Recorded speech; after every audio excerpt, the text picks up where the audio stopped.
Hello, good afternoon, good evening, good morning, and welcome. It's Nurse Richard the Wax Wizard. Thanks for joining me for episode 169. That's a tricky one to figure out. I think there's 4 ears in this for you today. None of them are particularly complicated. I have done a few complicated ones, but honestly, they were that complicated. It's going to take me absolutely ages to edit them and upload them and narrate them. I think if I had one this week, that's probably the most difficult pair of ears I've ever done in my career. I will try and get that up for you, but you might have to wait for a little bit for that one because it had a little bit of everything. Perforations, glioblastoma, all in the same pair of ears. Fungal infections as well. This poor lady. If you are watching, I know you might be looking out for it. I'm going to try and get it done as soon as I can, I promise. But as you know, it was a bit of an epic procedure. This first one, very dry, this wax.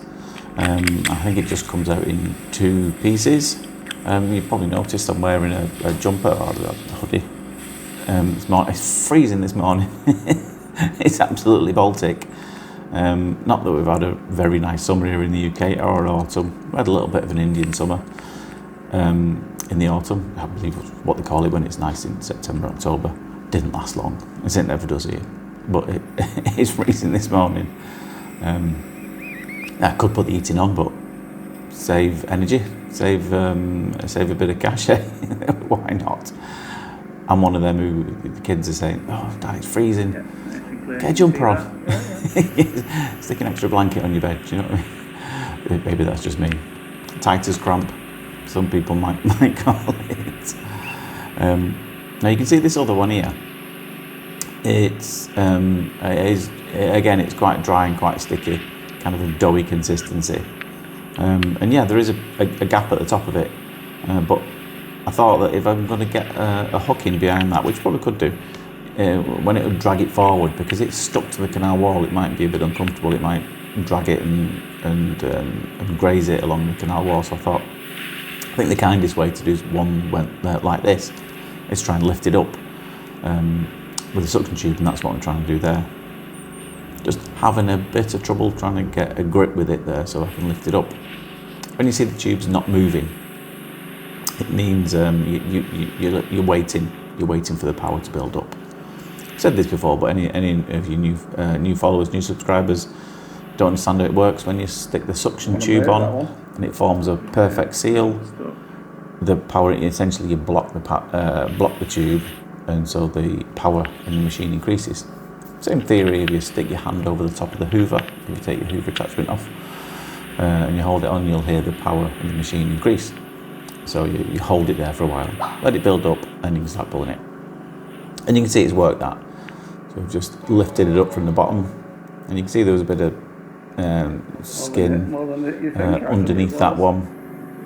That I think it's just better to lift it up rather than drag it, something like that.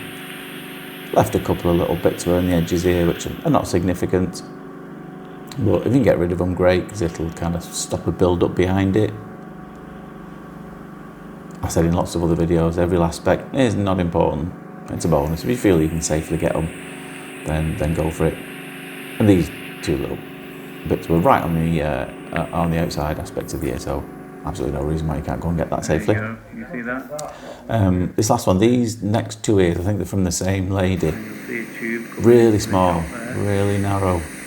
The one after this was even narrower than this, but very different. The other one was a bit soggier and a bit wetter, and this one is this kind of wet, slimy wax and skin. Didn't give us too much difficulty though to get it out. You can see there. I think there's another one in there. There you go. But I think we have to go down a little bit deeper for this one.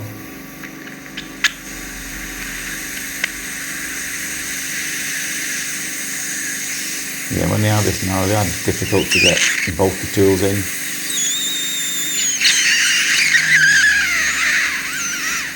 So you do have to be careful. You have to be careful obviously anytime you do this. Some of you may notice if you watch a lot of other specialists who do this kind of thing, you might not spot it, but sometimes you'll see the tube and the camera slightly different angles on different ears than you might think on some people and some others. You might see it slightly different on mine because I'm left-handed. I don't know if any of the other popular ones are left-handed. I don't think they are. So it means I hold the endoscope in my right hand, and the other one is my sort of tube in my left hand. So sometimes it might look like they're coming from different angles. All the special people are left-handed though, aren't they? Apparently we're supposed to be more intelligent and creative. I'm not sure that's true or not, but almost all my family is left-handed. My mummies, my wifey's, but none of my children are. So I'm not even sure that they're actually our children. But apparently 2 wrongs do make a right, or 2 wrongs make 3 rights in our case. And there's that last one, a bit misty, that one. I think it was a bit warm and humid, that ear canal, and a bit moist. But anyway, I hope you enjoyed that. I'll try and get some more up this week. But for now, take care of yourselves. I'll see you later. Bye-bye.